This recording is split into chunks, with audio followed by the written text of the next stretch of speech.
ఆత్మీయ బంధుమిత్రులకు నమస్సుమాంజలులు.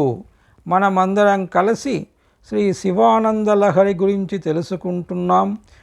శ్రీ శివానందలహరిలో ఈరోజు 80వ శ్లోకము. శుక్లాంబరధరం విష్ణుం శశివర్ణం చతుర్భుజం ప్రసన్నవదనం ధ్యాయేత్ సర్వవిఘ్నోపశాంతయే. శ్రీ శివానందలహరి 80వ శ్లోకము.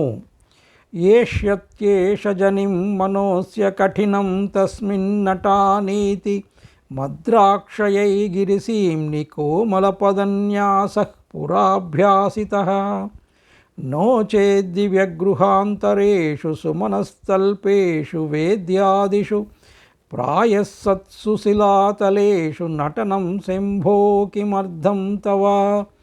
శ్లోకం మరొకసారి.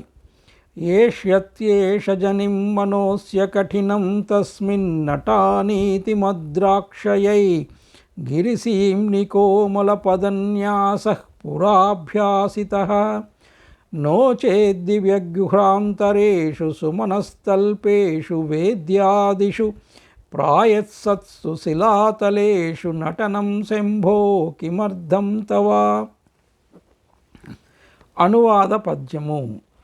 పుట్టనుండెడు నాదు గట్టి మనసునందు తిరుగాడెవలనంచు కరుణగల్గి మృదువైన నీ యొక్క పద సరోజం ములనద్రుల తిరుగనభ్యాసపరచి పుట్టుటకు మునుపె పూర్తిగా నా యొక్క క్షేమరక్షణము చేసితివి. నీవు కాని ఎడల నీవు నీ నటనమునకు రమణీయ కుసుమతల్పములు వీడి అమల గృహముల మధ్య భాగములు వీడి దివ్య సుందరమైన వేదికలు వీడి ఇట్టి కమనీయమౌవాని నెన్నో వీడి ఏల చేతువు నాట్యమురాలపైన. శ్లోకము యొక్క తాత్పర్యము.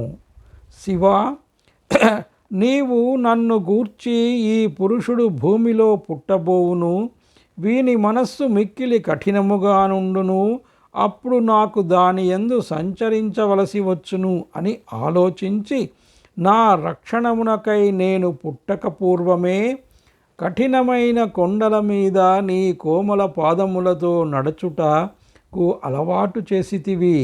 కానిచో మేడలు మిద్దెలు పూలపాన్పులు మంచి మంచి అరుగులు ఉండగా నీకేల ఈ రాళ్ల మీద నాట్యము చేయవలసి వచ్చినది. శ్లోకము యొక్క వివరణము.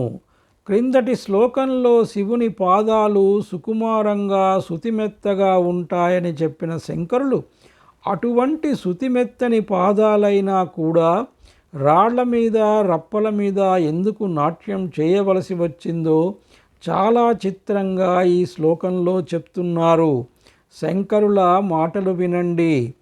ఓ పరమేశ్వర, కొంతకాలానికి కలియుగం వచ్చినప్పుడు వీడొకడు కాలడిలో జన్మిస్తాడని, కఠినమైన నిర్ణయాలు ఎన్నో వీడు తీసుకోవలసి వస్తుందని, మాతృప్రేమ ఉన్న తల్లిని వదిలి వెళ్ళడం, ఇంద్రియ సుఖాలను వదిలి సన్యసించడం, అభిమానానికి తావివ్వకుండా గురువుని ఆశ్రయించడం మొదలైనవి.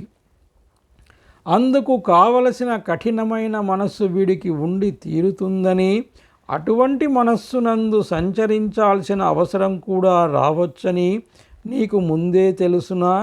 లేకపోతే మిద్దెల్లోనూ పాలరాతి సౌధాల్లోనూ పూల పాన్పుల మీద సంచరించాల్సిన నువ్వు వాటిని వదలి రాళ్ల మీద రప్పల మీద కొండల్లోనూ గుట్టల్లోనూ నాట్యం చేసి నీ పాదాలకు కర్కశత్వాన్ని దృఢత్వాన్ని అలవాటు చేసుకోవలసిన అవసరం దేనికి?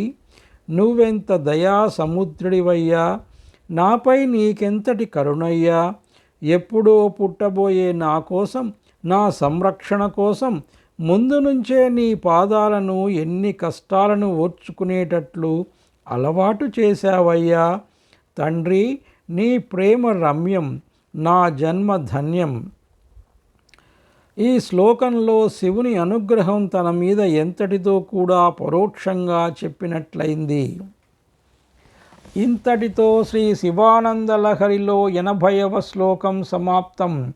సర్వే జనా సుఖినో భవంతు. స్వస్తి. ఓం శ్రీమాత్రే నమః.